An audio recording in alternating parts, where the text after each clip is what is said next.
See children, haploid gametophytic thallus. Haploid gametophytic thallus of Lycopodium. Haploid spores are released from the sporangium. They develop into three types of gametophytic thallus. Three types of gametophytic thallus. They are, one is epiphytic gametophytic thallus.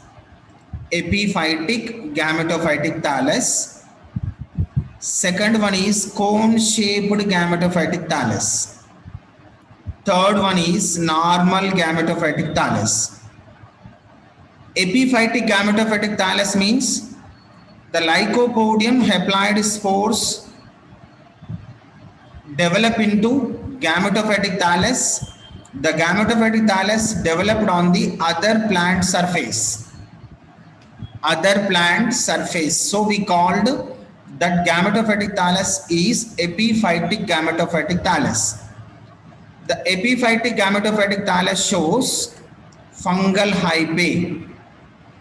The fungal hyphae are absorbed minerals, water, food material from another plant surface.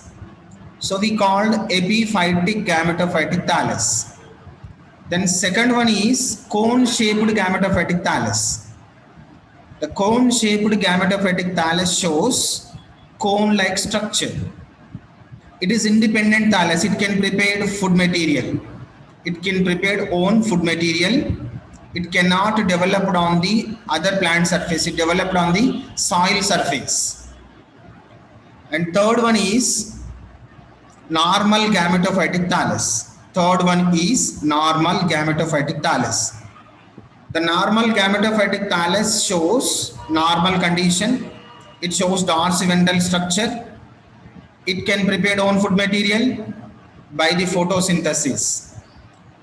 Totally, the haploid gametophytes are three types in the Lycopodium. Whatever it may be, the three types of Lycopodium gametophytes are participated in the sexual reproduction by the producing of sexual organs. By the producing of sexual organs. They are Archegonium and Antheridium. Archegonium and Antheridium. So next we discussed about the sexual reproduction of Lycopodium. See children, on this diagram, it is the normal gametophytic thallus of Lycopodium. The normal gametophytic thallus of Lycopodium produced at the matured stage two types of sexual organs. Two types of sexual organs. They called Archegonium and Antheridium. See children, the both sexual organs. Antheridium is the male sexual organ. Archegonium is the female sexual organ. Antheridium is a male sexual organ. Archegonium is a female sexual organ. The both sexual organs are developed on the dorsal side of the gametophytic thallus. They developed on the cone-shaped gametophytic thallus. They developed on the normal gametophytic thallus. They developed on the epiphytic gametophytic thallus. So both sexual organs are developed on the single gametophytic thallus. So we called monoecious.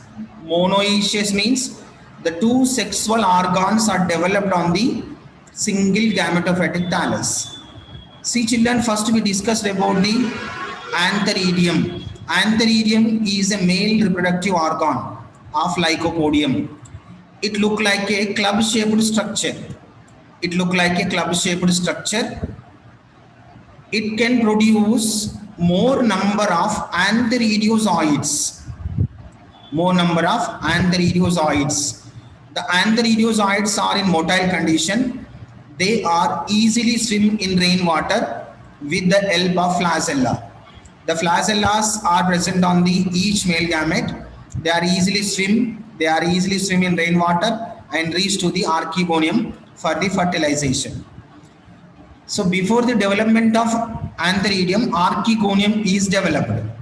Archegonium shows mainly two major parts. One is venter and neck. Venter containing two unequal cells. One is large cell is called egg cell, clearly visible in the diagram. One is large cell called egg cell. One is small cell called venter canal cell. Egg cell, venter canal cell. These two cells are present in the venter. Above the venter, tube is present, neck is present. The neck composed of three types of cells. One is cover cells, neck cells, neck canal cells. See children, venter canal cell, neck canal cells are degenerated or disappeared. They can produce mucilage substance. They are pressure on the cover cells. Cover cells are broken by this pressure, and mucilage substance comes out from the archegonium. The mucilage substance is containing chemical content. By this chemical content, if any male gametes are present near these archegonium, they are easily attracted and they are enter into the venter and fuse with egg nucleus to form diploid zygote. So automatically this type of fertilization is called chemotoxic fertilization. Chemotoxic fertilization means male gametes are attracted by the chemicals. That chemicals are released by the archegonium. So this type of fertilization is called chemotoxic fertilization. After fertilization, diploid zygote is formed in the archegonium. The diploid zygote develop into diploid sporophyte of Lycopodium. Before this development of sporophyte, the diploid zygote participated in the mitotic division. They develop into embryo. They develop into diploid embryo. The diploid embryo containing multicellular system, multicellular diploid cells. The multicellular diploid cells are developed into diploid sporophyte. Diploid sporophytic thallus develop into diploid sporophytic plant. Diploid sporophytic plant again participated in the asexual reproduction and vegetative reproduction at the matured stage.